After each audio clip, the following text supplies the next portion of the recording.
Hello viewers, আন্নার restaurant বা বাইরে অন্য কোথাও পিৎজা খেতে যাওয়া। আপনার প্রিয় পিৎজা এখন থেকে আপনি চাইলে বাসায় তৈরি করে খেতে পারেন। অসম্ভব মজাদার ও পারফেক্ট একটি পিৎজা তৈরি করতে হলে আপনাকে এই ভিডিওটি সম্পূর্ণ দেখতে হবে খুব মনোযোগ দিয়ে। তো চলুন শুরু করা যাক। আমি এখানে 12 ইঞ্চি পিৎজা তৈরি করার জন্য নিয়ে নিচ্ছি 1.5 কাপ পরিমাণ ময়দা, সামান্য লবণ শুকনো ময়দার সঙ্গে মিশিয়ে এরপর আমি চলে যাচ্ছি চিনি 2 চামচ, এটা আমি আলাদা বাটিতে নিয়ে নিচ্ছি। গুঁড়া দুধ 2 চামচ। এরপর আমি নিয়ে নেব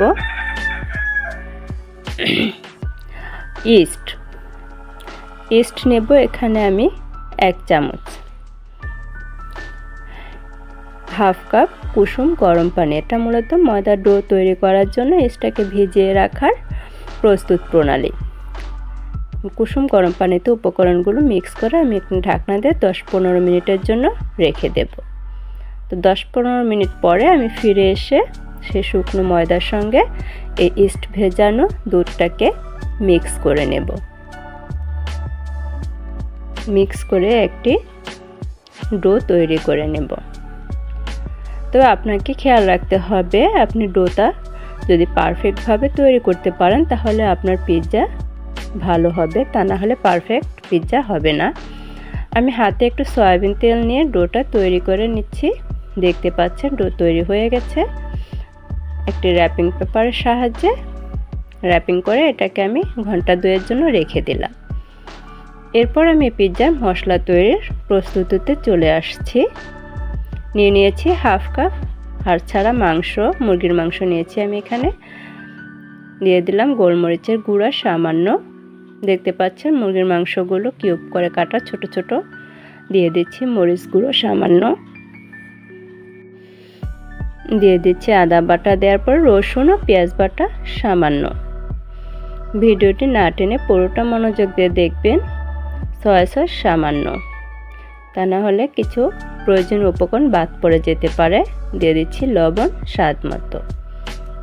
এরপর আমি দিয়ে দেব কর্নফ্লাওয়ার 1 চামচ। সবগুলো উপকরণ মুরগির মাংসের সঙ্গে ভালোভাবে মিক্স করে নিলাম।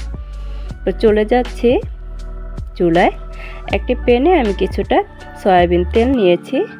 এটা হালকা গরম হলে তেলের মধ্যে আমি চিকেনগুলোকে ভেজে নেব।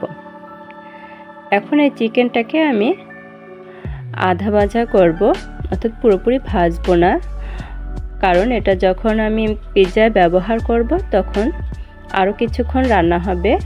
সে কারণে আমি এখন অর্ধেকটা রান্না হয় এরকমভাবে ভাজবো। চিকেনগুলোকে আমি ভেজে নিচ্ছি। মাঝারি আছে আমি এই কাজটা করব। চিকেন ভাজা হয়ে গেছে এবং প্রস্তুত প্রণালীতে দেখতে পাচ্ছেন কাঁচামরিচ কুচি, ক্যাপসিকাম 2 রকমের, সবুজ হলুদ এবং পেঁয়াজ স্লাইস করে গোল করে কেটে নিয়েছি।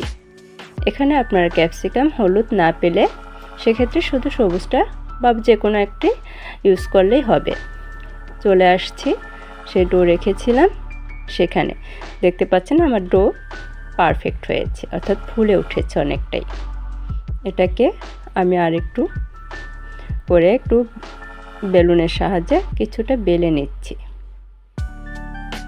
এরপর আমি পিৎজা বসাবো যে ডিশ বা প্লেটে,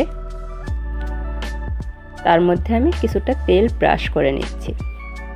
এখন সেই ময়দার ডো পুরো প্লেট জুড়ে ছড়িয়ে নিচ্ছি। চিজ স্লাইস করে নিচ্ছি একটা বেটারের সাহায্যে।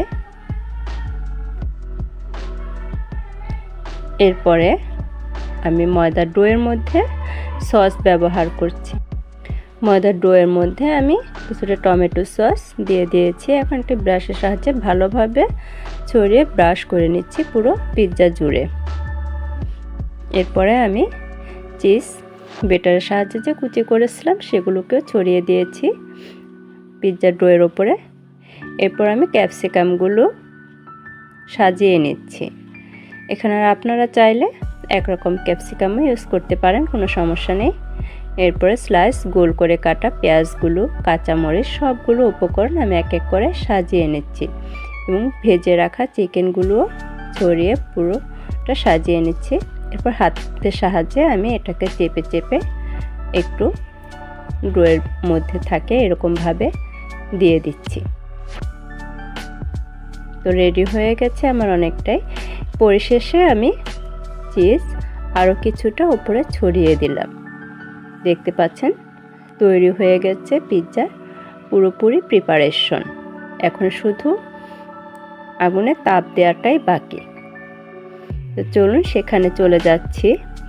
আমি ওভেনে চলে গেছি, তবে ওভেনে মনে রাখতে হবে আমি যখন এই পিৎজার প্লেটটা দিয়েছি তার 5 মিনিট আগে থেকে ওভেনটাকে চালু করে রেখেছিলাম, কারণ এতে করে ওভেনের ভিতরে থাকা জীবাণু নষ্ট হয়ে যাবে, সে কারণেই রাখা ছিল। উপর দিয়ে দিলাম 200 ডিগ্রিতে 25 মিনিটের জন্য আমি এটাকে ওভেনে দিয়ে দিচ্ছি। দেখতে পাচ্ছেন হয়ে আসছে।